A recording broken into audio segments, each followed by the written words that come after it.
আজ সকালটা যেন একটু বেশি সুন্দর, কারণ পিসির হাতে লাগানো ছোট্ট চৌবাচ্চায় পদ্ম ফুলে ভরে উঠেছে। 2-3 মাস আগেই গাছ লাগিয়েছিল পিসি চৌবাচ্চায়। ধীরে ধীরে পাতাগুলো উঠলো, জলে ভাসলো, আর আজ আমার থেকে উঁচুতে ফুল ফুটলো। গোলাপি রঙের পাপড়ি খুলেছে ধীরে ধীরে, আর তাকিয়ে আছে আকাশের দিকে। এ যেন প্রকৃতির নীরব ভালোবাসা। বাড়ির উঠোনে এখন এক টুকরো স্বর্গের মতো লাগছে।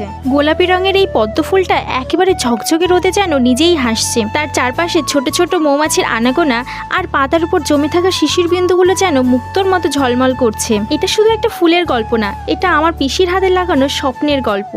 বাড়ির উঠোনে ফুটে ওঠা সেই পদ্ম ফুলের গল্প।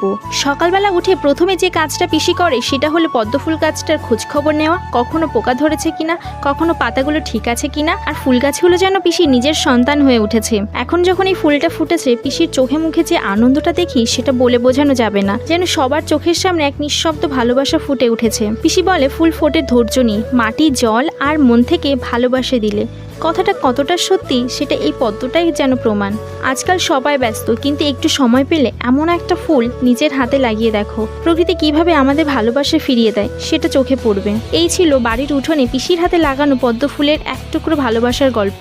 ভালো লাগলে পাশে থাকবেন। আপনাদের যদি পদ্ম ফুলের পরিচর্যার ভিডিও চাই তাহলে অবশ্যই কমেন্টে জানাবেন। দেখা হচ্ছে পরবর্তী ভিডিওতে। সবাই ভালো থাকবেন।